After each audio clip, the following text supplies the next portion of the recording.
आशीष Bengali math টিউটরে তোমাদের স্বাগত জানাই। আশা করি তোমরা সবাই ভালোই আছো। আজকে আবার একটি নতুন ভিডিও নিয়ে তোমাদের সামনে এলাম।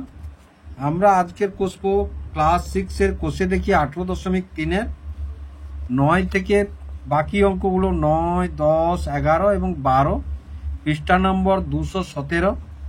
গত ক্লাসে আমরা 8 পর্যন্ত অঙ্কগুলি কষেছিলাম।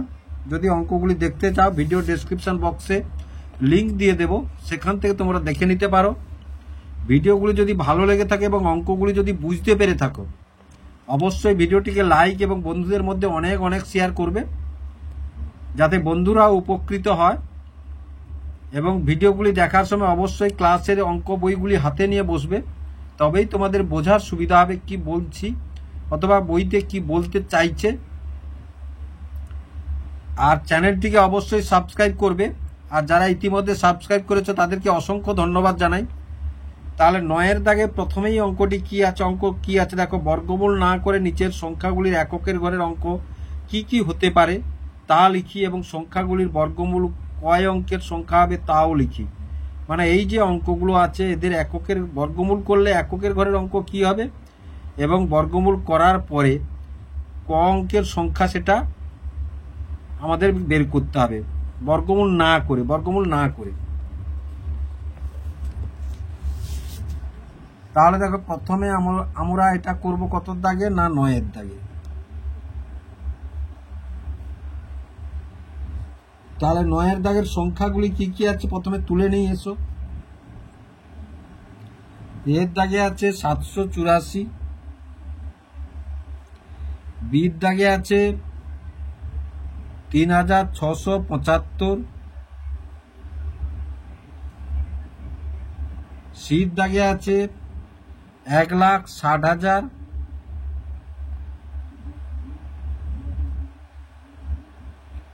ডির দাগে আছে 1,225, ইর দাগে আছে 2,401 এবং এফের দাগে আছে 10,201।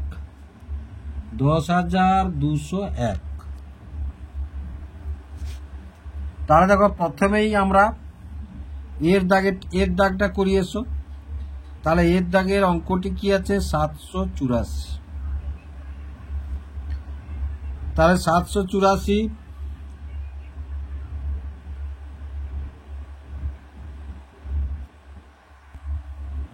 তাহলে দেখো এখান থেকে তাহলে 784কে একক, দশক, শতক, এককের ঘরের অঙ্ক 4 আছে। তার মানে এবার দেখি আমরা বর্গমূলে এককের ঘরের অঙ্ক হতে পারে। তাহলে দেখো 4 কোন কোন অঙ্কে বাড়ছে। তাহলে 2 এর বর্গে 4 আছে আর 8 এর বর্গে 4 আছে। 8 এর বর্গে এককের ঘরে 4 আছে আর 2 এর বর্গে 4 আছে। তাহলে এখান থেকে আমরা বলতে পারি তাহলে 784-র যে বর্গমূল সংখ্যাটি হবে তার এককের ঘরের অঙ্কটি কি কি হতে পারে না, এককের ঘরের অঙ্কটি হতে পারে 2 বা 8, 2 বা 8 হতে পারে। তাহলে আরেকবার তোমরা দেখে নাও। তাহলে দেখো 784-র এককের ঘরের অঙ্ক কি আছে 4 আছে। তাহলে 4 এককের ঘরে হলে কোন কোন রাশির বর্গ সংখ্যার বর্গ হতে পারে। 2 এর বর্গতে 4 আছে এবং 8 এর বর্গতে 4 আছে। তাহলে এই সংখ্যাটা যদি বর্গমূল করি আমরা, তার যে সংখ্যাটি আসবে তার হয় 2 থাকবে, না হলে তার 8 থাকবে এককের ঘরের অঙ্ক। তারপরে কি করছে, বর্গমূল করলে অঙ্কটি হবে ক অঙ্কের সংখ্যা বলেছে, অঙ্কটি হবে ক অঙ্কের। তাহলে দেখো 784-কে যদি আমরা বর্গমূল করি তাহলে এই একটি জোড় আর এটাই জোড় নেই, জোড় করতে হলে আমরা বাম দিকে একটি শূন্য নিয়ে নেব। তাহলে কটি জোড় হলো, একটি জোড় এবং দুটি জোড়। তাহলে একটি জোড় দুটি জোড় হলো, তাহলে দুটি জোড় মানে এটি হবে 2 অঙ্কের সংখ্যা। অঙ্কটি হবে 2 অঙ্কের, ক অঙ্কের 2 অঙ্কের হবে। তাহলে নিশ্চয়ই তোমরা বুঝতে পারলে। এবার বির দাগে আছে দেখো। তাহলে বির দাগের অঙ্কটি কত আছে 3675। তাহলে এবার দেখো অঙ্কটি কি আছে 3675। তাহলে এককের বর্গ সংখ্যাটির এককের ঘরে আছে 5। তাহলে এখানে দেখি আমাদের এককের ঘরে কার আছে 5, তাহলে একমাত্র 5-এর বর্গে আছে 5। দেখো 5-এর বর্গে 25, 25-এ তাহলে এককের ঘরে আছে 5, তাহলে আর কোথাও নেই। এখানে দেখো আর লক্ষ্য করে দেখো আর কোথাও নেই, তাহলে বর্গমূল করলে এককের ঘরের অঙ্ক হতে পারে 5, এককের ঘরে অঙ্ক হতে পারে 5। এবার বলছে বর্গমূল করলে সংখ্যাটির অঙ্ক সংখ্যা হবে, তাহলে 36 আর 75, তাহলে এই একটি জোড়, এই একটি জোড়, তাহলে কটি জোড় হলো? 2টি জোড় হলো। তাহলে আমরা কি লিখব? বর্গমূল করলে সংখ্যাটির অঙ্ক সংখ্যা হবে 2টি। সংখ্যাটির অঙ্ক সংখ্যা কত হবে? না 2টি হবে। তারপরে দেখো শীত দাগে কি আছে, তারপরে শীত দাগের অঙ্কটি দেখো, তাহলে 1,60,000, তাহলে বর্গমূল করলে এককের ঘরের অঙ্ক হতে পারে। তাহলে দেখো এর এককের ঘরের অঙ্ক আছে কি? 0, তারপরেও আছে 0। তাহলে আমরা দেখো কোন, তাহলে 0-র বর্গ মানে 0 পাই, আর কোথাও কারোর বর্গতে 0 নেই, কোথাও কারোর বর্গতে 0 নেই। তাহলে বর্গমূল করলে এককের ঘরের অঙ্ক হতে পারে 0, হতে পারে 0। তারপরে দেখো বর্গমূল করলে সংখ্যাটির অঙ্ক সংখ্যা হবে কত? না দেখো তাহলে এই একটি জোড়, এই একটি জোড়, এই একটি জোড়, তাহলে এখানে কটি জোড় সংখ্যা, কটি জোড়া হলো? 1 জোড়া, 2 জোড়া, 3 জোড়া, এই দুটো 0 1 জোড়া, এই দুটো 0 1 জোড়া, 1 আর 6 16 1 জোড়া, তাহলে 3টি জোড় বা 3টি পেয়ার হলো। তাহলে 3টি পেয়ার মানে অঙ্ক সংখ্যা হবে কত বর্গমূল করলে? অঙ্ক সংখ্যা হবে 3টি, অঙ্ক সংখ্যা হবে 3টি। এবার ডিতে আছে দেখো 1225, তাহলে এই 1225-এর বর্গ সংখ্যাটির এককের ঘরে কি আছে? 5 আছে। এবার বর্গমূল করলে এককের ঘরের অঙ্ক হতে পারে, তাহলে দেখো যদি বর্গমূল আমরা করি, তাহলে এককের ঘরের অঙ্কে কার বর্গে 5 আছে দেখি, তাহলে 5-এর বর্গে, তাহলে 5-এর বর্গে 25 আছে, এককের ঘরে 5 আছে, আর কোথাও নেই।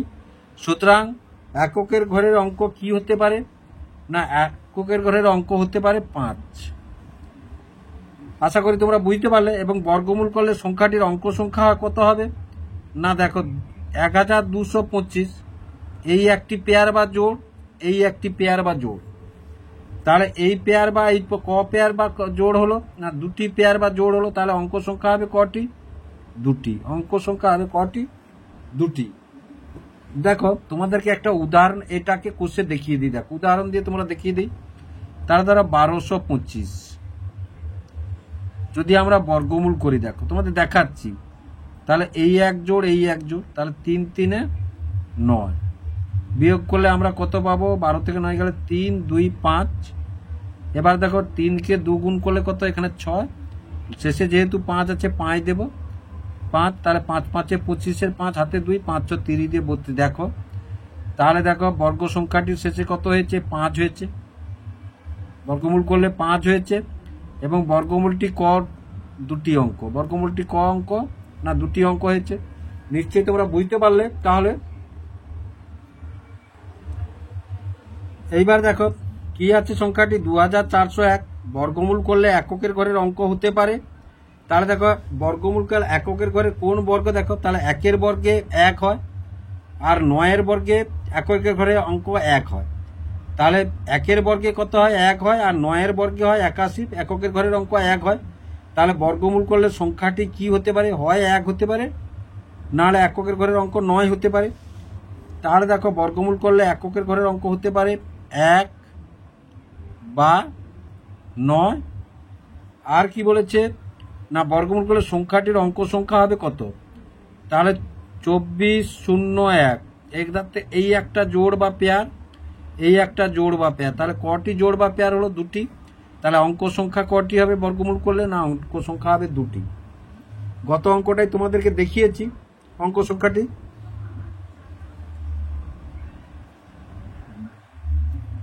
এবার দেখো এফের দাগের অঙ্কটি কি আছে?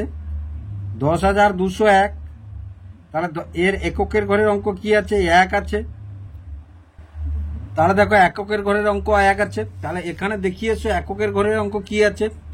তাহলে 1-এর বর্গে 1 আছে, আর 9-এর বর্গে 81-তে এককের ঘরের অঙ্ক 1 আছে। তাহলে এখান থেকে এই গত অঙ্কটা আমরা কষেছি দেখো, তাহলে শেষে যদি 1 থাকে তাহলে এককের ঘরের অঙ্ক 1 বা 9 হতে পারে। আর কি না, বর্গমূল করলে সংখ্যাটির অঙ্ক সংখ্যা কত হবে। তাহলে দেখো বর্গমূল করলে সংখ্যাটির সংখ্যা, তাহলে এই একটি জোড় বা পেয়ার, এই একটি জোড় বা পেয়ার, আর ডান দিকে একটি শূন্য নিয়ে একটি জোড় বা পেয়ার তৈরি করব। তাহলে ক জোড় পেয়ার হলো, 1 জোড়, 2 জোড়, 3 জোড় হলো, তার মানে 3টি হবে। তাহলে বর্গমূল করলে বর্গমূলের অঙ্ক সংখ্যাটি কত হবে, 3। এবার 10-এর দাগটি দেখো, 5000-এর নিকটতম দুটি অখণ্ড পূর্ণ বর্গ সংখ্যা খুঁজি। তাহলে 5000-এর নিকটতম দুটি অখণ্ড পূর্ণ বর্গ সংখ্যা খুঁজি। তাহলে দেখো প্রথমে এই 5000-কে আমরা বর্গমূল করি এসো। তাহলে 5000-কে, তাহলে এটা 10, 5000-কে যদি আমরা বর্গমূল করি, এই একটি জোড়, এই একটি জোড়, তাহলে ধরো এবার দেখো তাহলে 50, তাহলে 50-এর পাশাপাশি কার বর্গ আছে, দেখো 50-এর পাশাপাশি কার বর্গ আছে, 50-এর পাশাপাশি তাহলে 7-এর বর্গ আছে। কার বর্গ আছে, 7 7 49, 7-এর বর্গ আছে।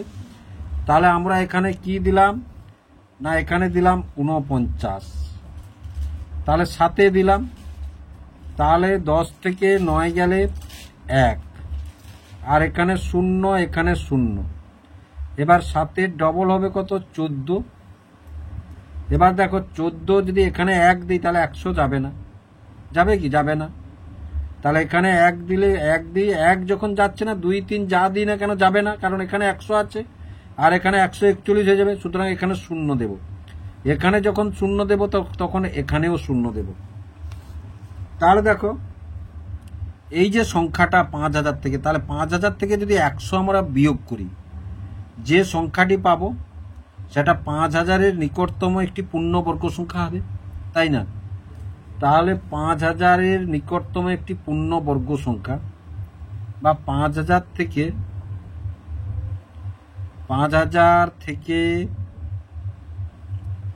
100 বিয়োগ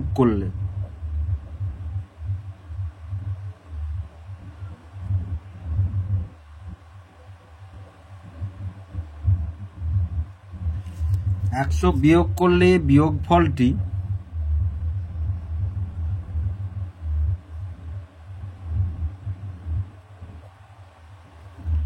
পূর্ণ বর্গ সংখ্যা হবে।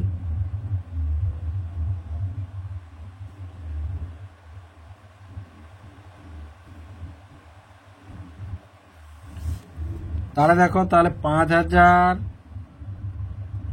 বিয়োগ 100 সমান কত পেলাম,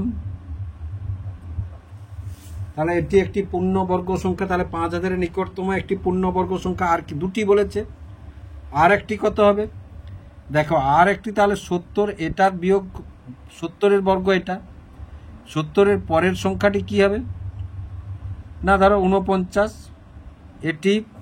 এখানে লিখে ফেলো এটি 70-এর বর্গ, এটি 70-এর বর্গ। এবার তাহলে তার পরের সংখ্যাটি কত, 71। তাহলে 71-কে যদি 71-এর যদি বর্গ করি আমরা, তাহলে দেখো 71 গুণ 71, 1 একে 1, 1 7 7, আবার 7 একে 7, 7 7 49। তাহলে দেখো 1 করতে 1, 7 7 14, 4, হাতে 1, 9 একে 10-এর 0, 5। তাহলে কত হলো, 5041। কত পেলাম না, 5041। তাহলে এখানে লিখতে পারো আমরা, অতএব 5000-এর নিকটতম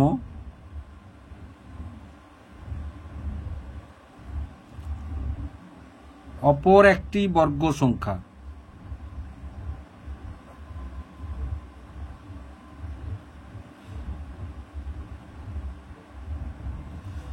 অপর একটি বর্গ সংখ্যা কত, 5041। তাহলে আশা করি তোমরা বুঝতে পারলে এই 10-এর অঙ্কটি কিভাবে হলো। অঙ্কটি কি আছে দেখো, দুটি ধনাত্মক পূর্ণ সংখ্যার গুণফল 1575 এবং ভাগফল 9-এর 7 সংখ্যাগুলি কি হবে হিসাব করি। তাহলে সংখ্যাগুলি কি হবে দেখো, বইতে এটা 1576 আছে, প্রিন্টিং মিস আছে, 1575 হবে, এটা 101,575 ধরেই অঙ্কটি করে কষতে হবে। তাহলে দেখো দুটি সংখ্যা, তাহলে আমাদের এখানে প্রশ্নানুসারে কি বলেছে না, দেখো প্রশ্নানুসারে বলেছে বড় সংখ্যাটি, ধরো বড় সংখ্যা গুণ ছোট সংখ্যা,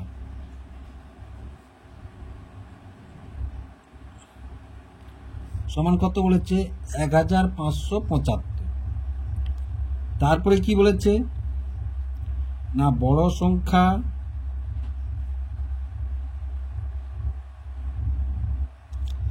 ভাগ ছোট সংখ্যা,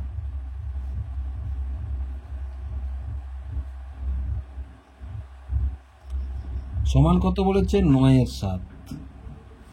তাহলে দেখো এটাকে যদি আমরা 1 নম্বর ধরি আর এটাকে আমরা যদি 2 নম্বর ধরি, তাহলে দেখো 1 নম্বর গুণ 2 নম্বর, 1 নম্বরকে 2 নম্বর গুণ করে পাই, গুণ করে পাই, তাহলে গুণ করে পাই। দেখো বড় সংখ্যা, তাহলে বড় সংখ্যা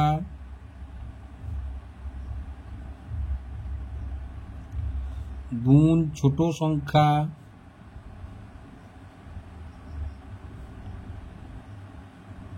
গুণ বড় সংখ্যা, এটা 1 নম্বর হয়ে গেল। তাহলে বাই কি গেছে, ছোট সংখ্যা আছে,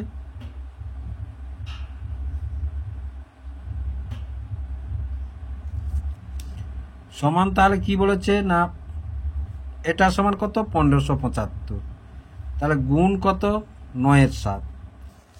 এবার দেখো এটা লক্ষ্য করো, তোমাদেরকে যদি বলে ধরো 5 গুণ 5 গুণ,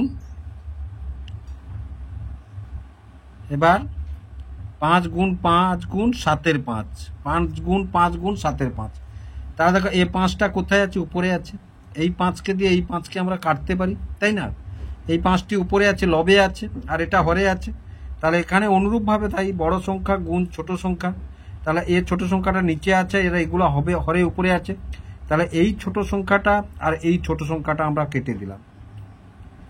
কেটে দিলে আমাদের এখানে কি থাকলো দেখো, এখানে বা দেবে, তাহলে বড় সংখ্যা, তাহলে আমরা যখন 2 গুণ 2 করি তখন কি লিখি 2 এর বর্গ, তাই না? যখন x গুণ x লিখি তখন কি লিখি না x এর বর্গ। তাহলে বড় সংখ্যা গুণ বড় সংখ্যা, তাহলে কি লিখবো বড় সংখ্যার বর্গ, তাহলে বড় সংখ্যা বর্গ সমান, এটা কাটাকাটি করব। দেখো তাহলে কাটাকাটি যদি আমরা করি তাহলে দেখো 7 দিয়ে যদি কাটি তাহলে 7 2 14, তাহলে 14 17, আবার 7 2 14, তারপরে 14 হলে 7 5 35, তাহলে 925, 225 গুণ 900, তাহলে কি পেলাম আমরা 225 বর্গমূল করি আমরা, তাহলে বড় সংখ্যা, গুণ করব না, গুণ করলে অসুবিধা হবে, দেখো গুণ না করে করব। তাহলে বড় সংখ্যা সমান √ চিহ্ন বা বর্গমূলের চিহ্ন দিয়ে দাও, তাহলে 225 গুণ 9, তাহলে 225কে যদি আমরা ভাঙি দেখো, তাহলে 225কে ভাঙলে 5 4 20, 5 5 25, আবার দেখো 5 লং 45, তারপরে 3 3 9, আর 9কে ভাঙলে এই যে 3 3 9, তাহলে কি কি পাবো আমরা না 5 গুণ 5 গুণ 3 গুণ 3, এটা 225 ভাঙা হলো। আর 9কে ভাঙলে কি কি পাবো না 3 গুণ 3। এবার দেখো এই জোড় থেকে একটা 5 নিলাম, এই জোড় থেকে একটা 3 নিলাম, এই জোড় থেকে একটা 3 নিলাম, তাহলে 5 3 15, 15 3 45, তাহলে বড় সংখ্যাটা আমরা কত পেলাম 45। তা নিশ্চয়ই বুঝতে পারলে অঙ্কটা কিভাবে করা হলো। তাহলে বড় সংখ্যাটা যদি 45 হয় তাহলে ছোট সংখ্যাটা এটাকে ভাগ করলে 45 দিয়ে, তাহলে ছোট সংখ্যাটা উত্তর পেয়ে যাব। এবার দেখো বড় সংখ্যা কত 45, ছোট সংখ্যাটি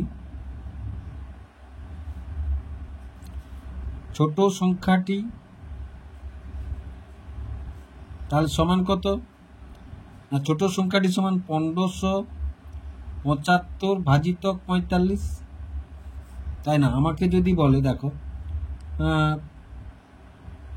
6 গুণ 5 সমান কত 30, তাহলে আমি 6 পেয়েছি, 5 বের করো কি করে? তাহলে 5 সমান কি না 30/6, তাই না? 5 সমান 30/6, তাহলে এটা এইখানেই লিখেছি আমরা। তাহলে এবার দেখো, তাহলে এটাকে যদি আমরা কাটি, তাহলে 5-এ কাটো, 5 লং 45, এবার দেখো 5 3 15, 5 একে 5, 5 5 25, এবার দেখো 9, এবার দেখো তাহলে 3 দিয়ে যদি কাটি, তাহলে 3 3 9, 3 একে 0, 3 5, এবার যদি 3 দিয়ে কাটি, দেখো 3 3 9, 3 5 35, তাহলে সমান কত পেলাম আমরা? সমান এটা পেলাম 35। অতএব এবার ভাষা লিখে ফেলি আমরা। অতএব নির্ণেয় সংখ্যা দুটি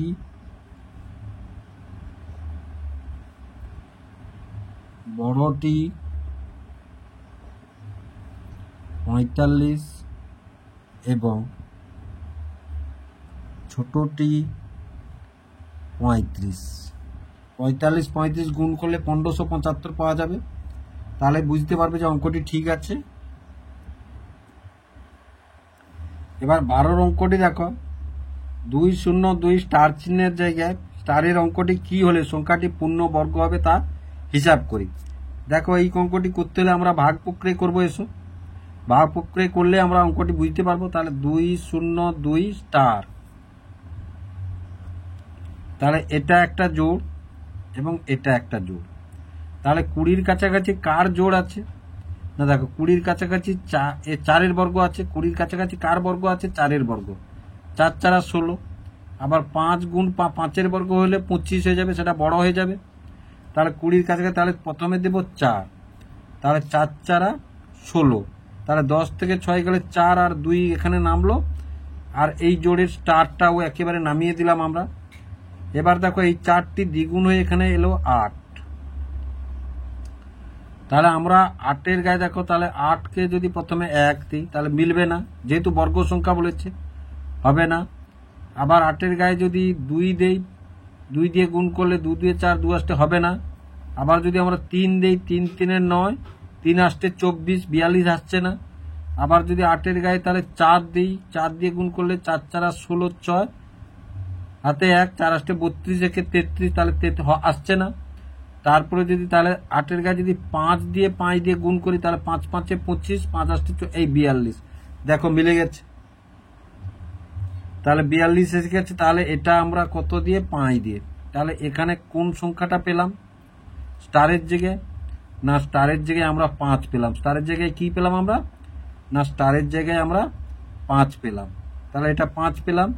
তাহলে 4 2 5, তাহলে স্টারের জায়গায় আমরা কি পেলাম? স্টার 5 পেলাম। তাহলে অতএব নির্ণেয় স্টার সংখ্যাটির মান, স্টারের মান কত? 5। তাহলে আশা করি অঙ্কগুলি তোমরা বুঝতে পারলে কিভাবে অঙ্কগুলি হলো।